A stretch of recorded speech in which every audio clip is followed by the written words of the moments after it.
دا درس یو کال مخکې د ابن خلدون رحمه الله د نظریې پر بنسټ وړاندې شوی. وروستیو حالات ته په کتو دا موضوع بیا مطرح شوې، نو د وضاحت لپاره دا ویډیو یو ځل بیا خپروو. بیا څنګه کیږي؟ ړنګ سي.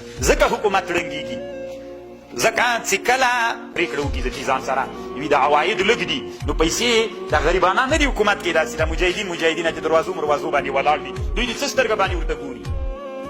هېڅ شي سترګه نه ورته ګوري که نه.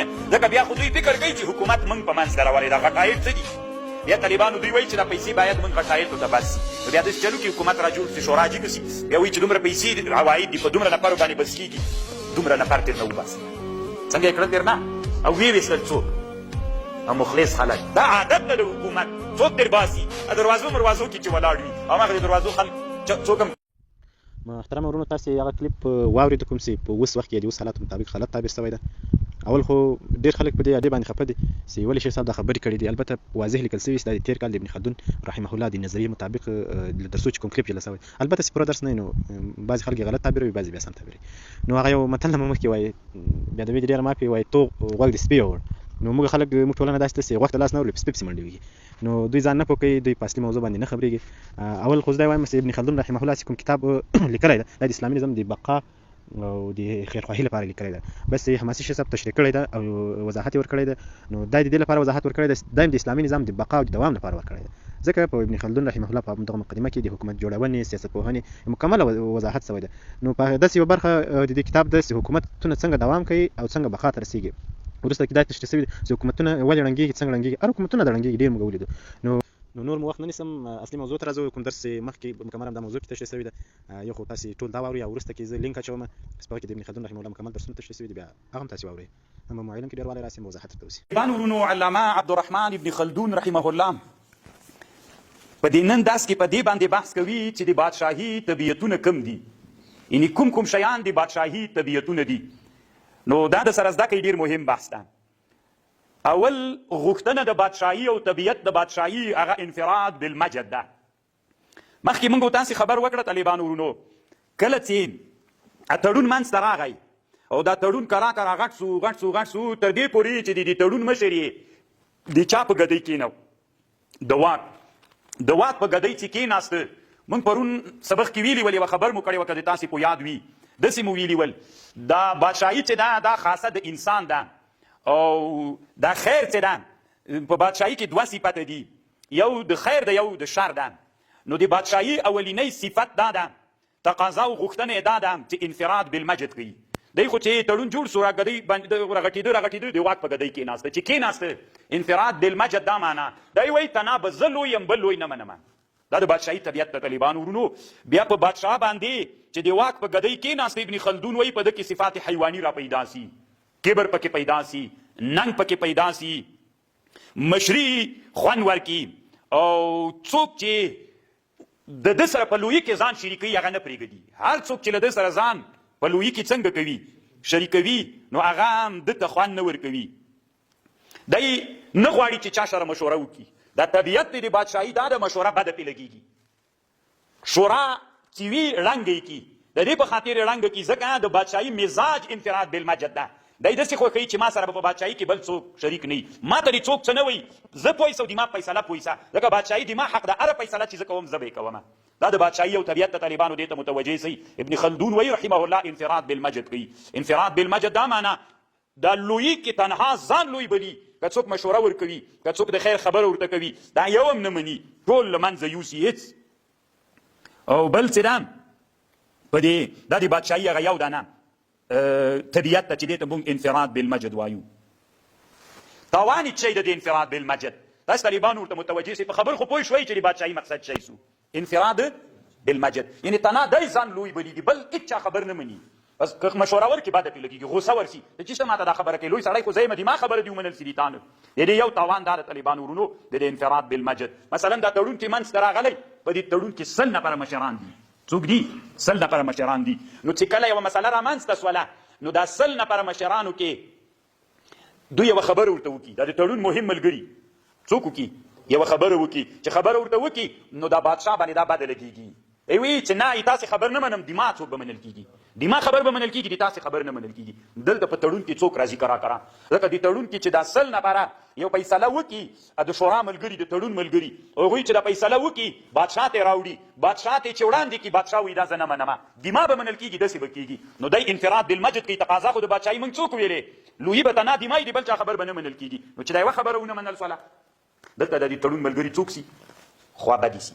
یا وایي زه خیر دا یوه مسله ده. بله مسله منځته را دا خو د ده طبیعت ګرځېدلی انفراد بالمجد. بله مسله منځته راغله د دې تړون بله مسله چې منځته راغله بیا د شورا په اکثریت ورته ویلې د تړون ملګرو چې حکم دې داسې وسي دی بیا په هغه مسأله کې ځکه هلته خو د بادشاهي تقاضا څوک ده انفراد بالمجد لویي به تنا دمای د بل چا لویي نه منم. بیا طالبانو په هغه مسله کې هم څوک وکړي انفراد به خپلې لویي تقاضا وکړي بیا طالبانو د تړون د ملګرو زړه لږ نور هم مات سي.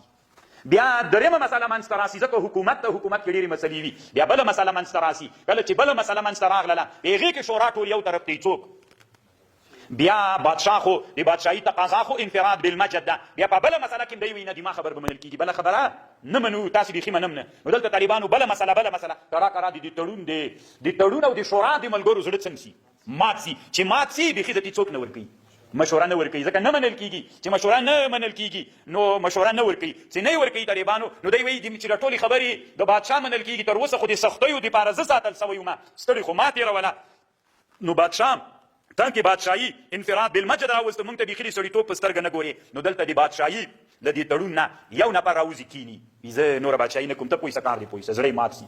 نو طالبانو اول چې وځي له بادشاهي نه ځواکمن سړی وځي لکه دغه خوا ډېره بدې کار یې ډېر کړي له بادشاهي نه وځي هلته کیني. دې طالبانو کرا د تړون بل ملګری راسي کیني بل ملګری کیني بل ملګری کیني بل ملګری کیني تړون څوک سي تړون مات سي. طالبانو کله چې تړون مات سو نو د تړون د ماتوالي نه وروسته الله عز وجل کرا د تړون د ماتوالي په وجه باندې چې تړون ټول مات سو بادشاه خو چې سر ته خېزولی چا خېزولی و تړون خېزولی تړون چې ټوټه سو بادشاه خپل کته راوغورځېدی بادشاه چې کته راوغورځېد حکومت ړنګېږي. څومره طالبانو علمي قاعده ده چې علامه عبدالرحمن ابن خلدون رحمه الله په مقدمې خپله کې ذکر کړې ده. په خبر پوه شولئ د بادشاهي یو طبیعت څوک ده انفراد بالمجد ده. انفراد بالمجد د لاسه څه کېږي حکومت رنګېږي. دا ډېر خطرناکه مرض ده د انفراد بالمجد د وجې نه. نو باید د حکومت بادشاه د حکومت مشر ابن خلدون رحمه الله کتاب وګوري او نو خو تقاضا خو یې دا ده چې دی باید انفراد بالمجد ونه کړي دی چې د ده بادشاهي دوام وکړي ښه ده که ړنګه سي ښه ده چې دوام وکړي نو دوام په دې کېږي چې ابن خلدون وګوري او دا ورته معلومه سي چې نو د هغوی خبرې ومني انفراد بالمجد داسې چل وکړي داسې ورته وایي چې کله یو مسله پیښه سوله اکثریت ورته وایي چې بس د تاسو اکثرو د شورا او د تړون ملګرو چې کومه فیصله ده هغه زه درسره منم چې ویې منله طالبانو هغوی څنګه سي بل وایي چې پیښه سي بیا هم داسې بیا طالبانو حکومت څه خپله څوک کوي دوام کوي او که ته انفراد بالمجد کوې حکومت ړنګ سي. یو صفت طالبانو یو طبیعت او دویم طبیعت د بادشاهي طالبانو ترفوه او نعمتونه دي. دویم صفت د بادشاهي چې ده طالبانو ورونو هغه د بادشاهي طبیعت مقتضا ده انسان نعمت طلبی سي فرصت طلبی سي نعمتونه حاصلول غواړي. کله چې بادشاه سي سړی حکومت ته لاس پیدا کی نو هلته د حکومت عواید د حکومت پیسې د حکومت واک ټول د په لاس کې د حکومت د مشرانو په لاس کې راسي. نو چې د مشرانو لاس ته راغی طالبانو ورونو تاسې اوس ورته ګورئ دوی په چا باندې اخته پیسې ډېرې سي په چا اخته سي نو پیسو ته د ټینګې نه سي د چا باندې اخته سي په نعمتونو باندې ښه بالښتونه ښه پرشونه ښه کالي ښه بوټونه ښې توشکې ښه موټر ښې ښځې ښه کورونه ښه خوراکونه د ټولو مقتضیان دوی سي. دا د حکومت بل طبیعت ده که نه ده نو دا د حکومت بل طبیعت سو. نو دغه طبیعت د وجې نه چې کله حکومت دا هم د حکومت یو طبیعت ده د دې د وجې نه ولې حکومت ړنګېږي. د حکومت بل طبیعت شی ده نعمتونه حاصلول چې د حکومت په ګدۍ کښېنې پیسې شیان ډېر سي اتې سړی متنعم سي. دغه متنعم والی چې ده دا د حکومت طبیعت ده که ته یې کوې که یې نه کوې د حکومت طبیعت دا د ښه موټر تقاضا ښه ودونه خو موږ تاسو ته خو معلومات کېږي ښه. نو اوس تاسې طالبانو ورونو ځان سره فکر وکئ چې دې نه ولې حکومت مړ کېږي د دغه مرض نه چې دا تنعم ده ځکه حکومت ترې نه مړ کېږي. موږ او تاسې بله ورځ وویلې حکومت چې ده د عواید د حکومت به راټولوي بېرته به یې په چا مصرفوي خلکو باندې به مصرفوي. حکومت نه چې عواید راخلي آبادۍ او مصرفونه ورباندې کوي حکومت څوک کوي ترقي کوي او کوي نه مصرفوي.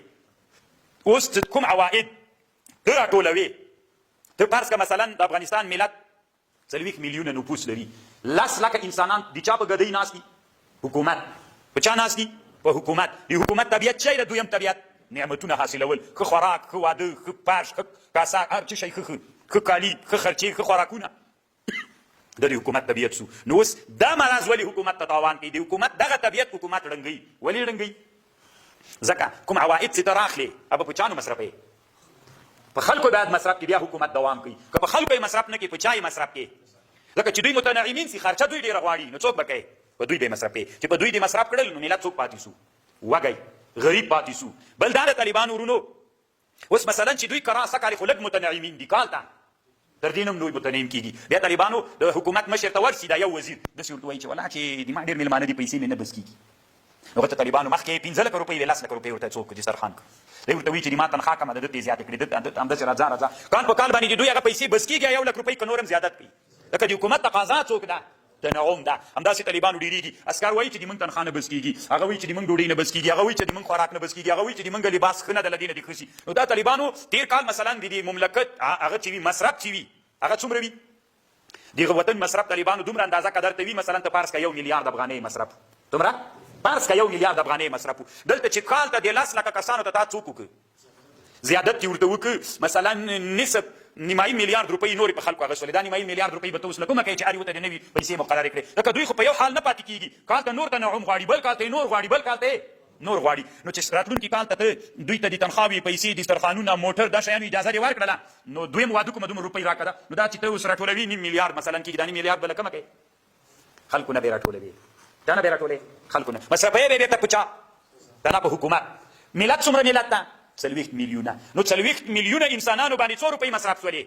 دا ټولې پیسې چې عواید راخیستل کېږي په چا مصرفېږي؟ دویم کال چې راغی، دریم کال هلته بیا د حکومت مامورینو ویلې باچا ته موږ پیسې شی نه بس کېږي، دا 9 میلیارډ نورې پیسې پرې ورزیاتې شولې. له چا نه به یې راباسي؟ چې دا پیسې د عواید چې په چا باندې مصرف شي؟ په رعیت مصرف شي، رعیت خانېږي که نه؟ هغې باندې کارخانې شیان جوړوي. چې ترې راټولوي یې بېرته یې څنګه نه پرې کوي؟ پرې مصرفوي نه، ملت غریبېږي. نو هلته ملت غریبېږي او دیتا څوک تر ډېرېږي؟ نه، دیتا راخیستل تر ډېرېږي، ځکه هغه یو کال خو 1 میلیارډ یې ترې راټولولې، کال ته دې څو زیاتې کړې، بل کال ته دې څو زیاتې کړې، دا به له چا نه راخلې؟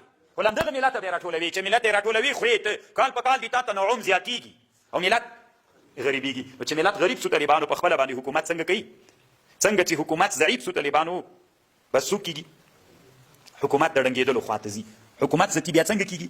ړنګ سي. ځکه حکومت ړنګېږي، ځکه چې کله تنعم ډېر سي، حکومت ذاتي مظاهرې وکړي، شر و شور وکړي چې موږ څوک نه سو کولی، موږ غریبانان یو، له موږ نه عواید ولې ټولوي؟ حکومت وډار شي چې ملت څوک نه سي، شور جوړ نه کړي. نو چې شور جوړ نه کړي، نو دلته خو دا حکومت وزیر څو روپۍ تنخوا شوې ده؟ 15 لک روپۍ تنخوا شوې ده. که په ده باندې تنخوا راټیټوي منې نه ده سره. اوس کله سړی غواړي چې له مترقي نبي علیه السلام وایي زه پناه غواړم من الحور بعد الکور، که نه له ترقي ژوند نه بېرته راتګ راټیټېدل سړی خوښوي؟ نه، وزیران دا نه غواړي. نو چې نه غواړي وزیران بیا داسې یو پرېکړه وکړي ذاتي ځان سره، وي د عواید لږ دي، نو پیسې د غریبانان نه دي حکومت کې، داسې د مجاهدینه چې دروازو مروازو باندې ولاړ دي، دوی د څه سترګه باندې ورته ګوري؟ هېڅ شي سترګه نه ورته ګوري، که نه؟ ځکه بیا خو دوی فکر کوي چې حکومت موږ په منځ درولې ده. غټایټ څه دي؟ بیا طالبانو دوی وایي چې دا پیسې باید موږ غټایټو ته باسي. بیا داسې چلو کې حکومت را جوړ شي، شورا جګه شي، بیا وایي چې دومره پیسې عواید دي، په دومره نفرو باندې بس کېږي، دومره نفر تېر نه وباسئ. څنګه یې کړل تېر نه؟ او ویې ویستل څوک؟ مخلص خلک. دا عادت ته د حکومت څوک تر باسي، دروازو مروازو کې چې ولاړ وي، هماغه د دروازو خلک څوک هم کړي وي، ټول هم هماغه کړي وي، که نه؟ بیا طالبان هغه تېر نه وویستل. چې تېر ویستل، مثلا حکومت 100 لکه نفره سو، 10 لکه نفره ول د مامورین 100 لکه سول، چې 2 لکه تېر وباسي 8 لکه سول. کال ته بیا هم داسې پېښې سره مخ کېږي، لکه د دوی تنعم ډېرېږي، نو باید ډېرې ډېرې پیسې ورکړې.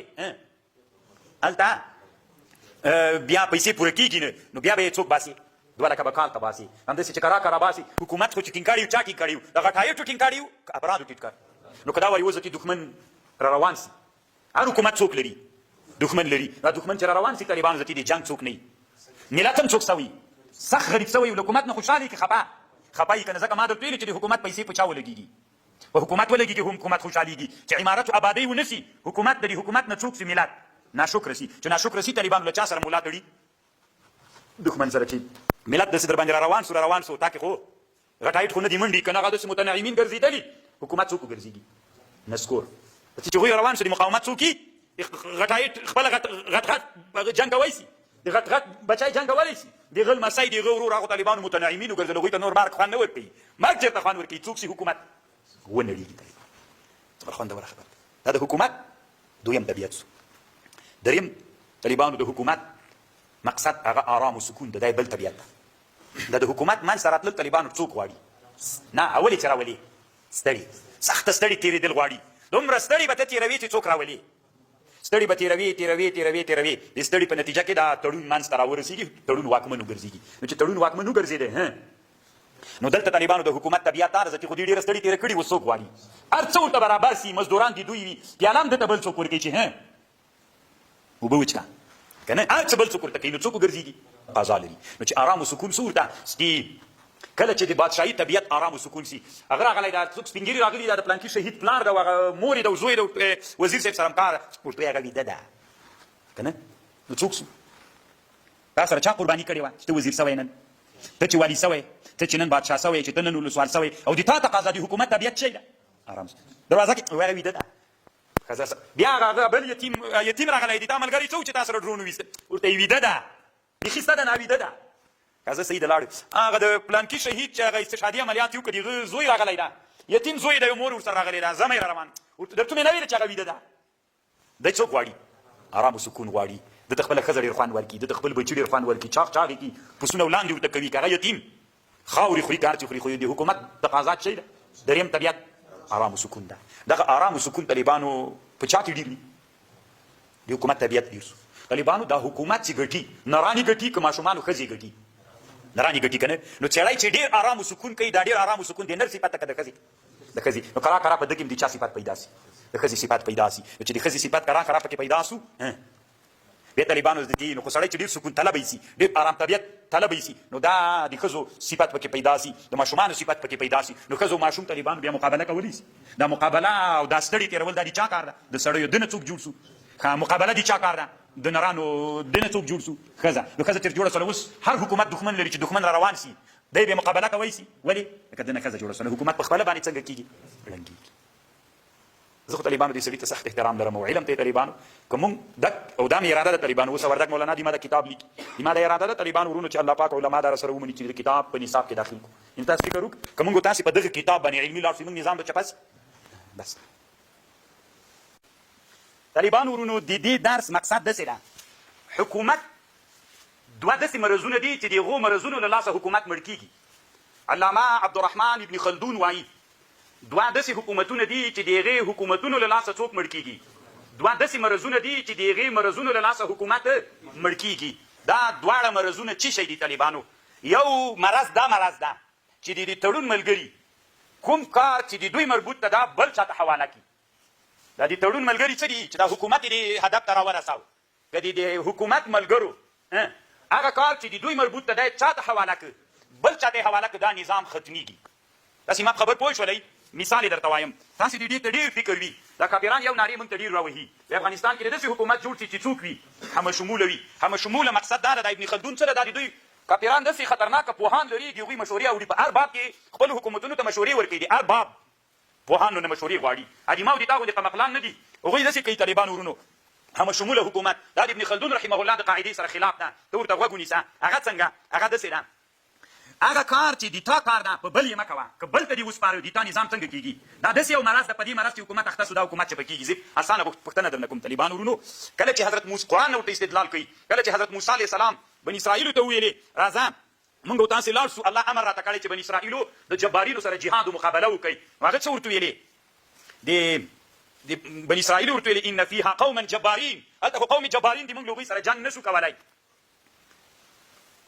وانا لن ندخلها حتى يخرجوا منها من دې ښار ته نه ورننوځو تر څو چې دوی خپله ترې نه ونوځي صحیح ده نو بیا الله حضرت موسی علیه السلام دوی ته ډېر ټینګار پرې وکړه دوی څه ورته ویلې د موسی علیه السلام ته د بني اسرائیلو ویلي د هغه بني اسرائیل الله ته ووایي چې ته معجزتان وباسه خپله دې وځي طالبانو چې وطن اشغال سي بیت المقدس اشغال سي الله به د الله عادت دا د معجزتان یې باسي که انسانان به لاس په کار کېږي بیا یې باسي ټول انبیا علیهم السلام چې جهادونه کړي رسول الله یو وارې لاس په کار سوی بیا یې څوک کړی ده نو خدا خو د دوی کار ده دا ویستل بیا الله تا سره څوک کوي نصرت کومک کوي نو دوی ورته ویلې چې ته الله ته ووایه چې ته همدغسې معجزتان وباسه ډېر ټینګار هغه ورباندې وکړي چا موسی علیه السلام هغه ورباندې ډېر ټینګار وکړه د ډېر ټینګار نه وروسته یې داسې ورته ویلې اذهب انت وربک فقاتلا دا رب دې ورسئ قتال ورسره وکړئ موږ به دلته درته ناست یو دا کار د چا کار و د جبارینو سره چې بیت المقدس ته راغلي وو چې جهاد ورسره وکړي د چا کار و چا ته یې وسپاره بل چا ته یې وسپاره طالبانو هغه کار چې د تا کار وي بل ته یې وسپارې دا حکومت له منځه څنګه کوي وړي یې طالبانو چې حکومت یې له وي وړو مثال ښه مثال طالبانو اوس زمانه کې دا ده تاسو یو کار د ما مربوط ده طالبانو دا نظام چې د غالب خلک دوه ټولنې وې په جنګ ول، د حضاري خلک په جنګ ول او بدوي والا چېرته راغلل؟ واک ته راغلل. چې واک ته راغله دوی تړون درلود. دغه حکومت ته چې د غالب سول ډېر وفادار به دي تړون خلک وي که غیر تړون خلک؟ ډېر ورته وفادار دي که نه؟ هغه علما به ډېر وفادار وي چې د موږ په ضد د جهاد فتوا راکوله. هغه علما به ډېر وفادار وي که هغه علما چې د تړون ملګري او د تړون یې په مخ باندې تیل وهه چې د هدف ته راورسېږي. کوم علما؟ د تړون ملګري علما. همداسې راځه خو کله چې تړون واک ته راورسېږي تورې د لالا وهي، مړۍ د عبدالله وهي. نو که ته داسې چلو کې اوس دا نظام چې کوې، دا بادشاهي چې کوې، په چا یې وکړه؟ د تړون په ملګرو یې وکړه. که تا داسې چل وکړه چې دا د تړون ملګرو چې کوم کار کولی شو دوی ته دې ور نه کړه، په چا دې اعتماد وکړه؟ په نورو دې اعتماد وکړه. دا کار ما کولی شو، دا کار چا ته ورکړه؟ هغه فاسدو مفسدینو ته دې ورکړه. دی په کار ښه پوهېږي، دا یې داسې کېږي او دا هغسې کېږي او دا دغسې وو، زما مخکې چرکي ملګري وو، دا داسې وو، دا هغسې وو، چې دا دوی ته نظام ور پرېښوده. دا یاد ساته چې حکومت تر ټولو نه خطرناکه مرض د حکومت دپاره دا مرض ده. په مرضونو کې بعضې داسې مرضونه دي چې تداوي نه کېږي، حکومت ترې مړ کېږي. یو مرض دغه مرض ده که نه؟ ځکه هغه وفادار نه ده. هغه دې په داسې چوکۍ باندې کښېني او چې سخته د پیسو څوک ده، د عوایدو چوکۍ ده، هغه ټولې په فساد ته دی لاره خلاصوي. ټول حکومت په چا باندې اخته کړي؟ په فساد باندې اخته کړي. ظلم پکې راوړي چې حکومت په ظلم اخته شو. لومبۍ مو ویلې، بل داسې مو ویلې طالبان حکومت څنګه سي؟ بله راړنګ سي، چپه سي. یو مرض د حکومت د زوال دپاره دا ده چې د تړون ملګري چې کوم کار خپله کولی شي بل ته یې وسپاري. چا کار مربوط دي دوی چا ته یې وسپاري. پوهېږئ طالبانو چې نن کفري دنیا ولې موږ نه په پوښتنه کوي چې څوک جوړ کوي؟ همه شموله چې جوړ کوي طالبانو هغه د تړون خلک نه دي، هغه اسلام ته وفادار نه دي، هغه د ملت ته وفادار نه دي، هغه ټول عمر غلامان پاتې شوي دي، هغه دغه د اشغال په زمانه کې غلامي کړې ده. نو هغه کله نه وطن ته وفادار دي نه اسلام ته وفادار دي. نو د موږ که هغه نظام کې ځان سره شریک وو، دا علمي خبر ده. ولې به دې چا خوا بدېږي؟ دا علمي خبر ده. حکومت څنګه کېږي؟ او که موږ تېرو مفسدونو باندې اعتماد وکړو، کما نشاهدو الیوم، کومه اداره کې چې طالبانو تېر فاسد انسان ناست ده، هغه نظام کوم حالت ته رسولی ده؟ خبر باندې پوهېږئ؟ کرات همداسې طالبانو د فساد خوا ته خبر بیایي.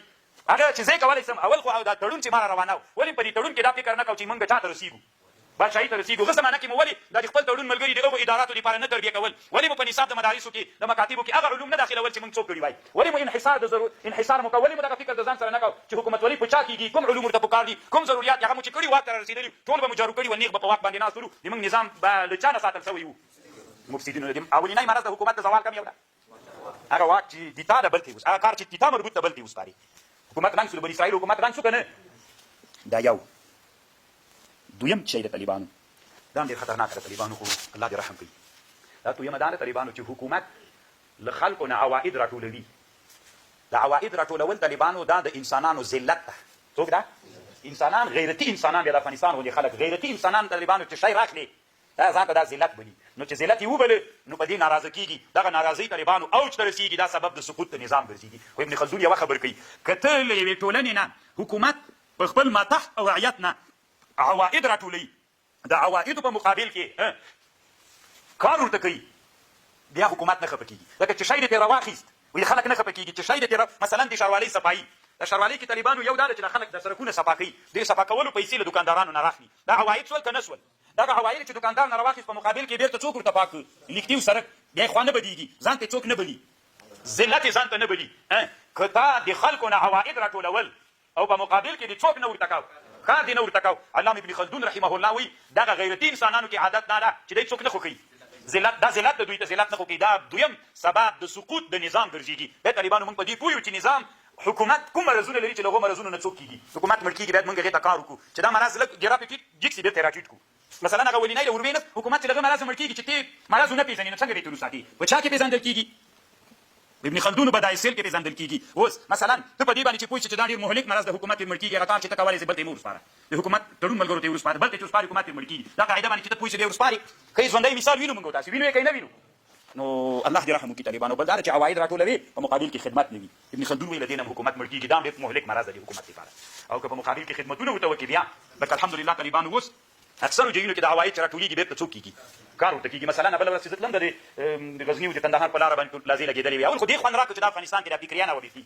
دا سو طالبانو اوس چې دا راټولوي بېرته په سړک باندې مصرفوي، هېڅ انسانانو په دې باندې خوا نه بدېږي. طالبانو دا ذلت نه ده. او که راټولوي بېرته په مقابل کې خدمت نه کوي بیا طالبانو ذلت نه. دا ذلت دوی نه برداشت کولی شي. همداسې بیا د ملت خو د حکومت خو نه شي کېدلی. طالبانو ملت چې راپورته سو حکومت بیا په مقابل کې چین ده.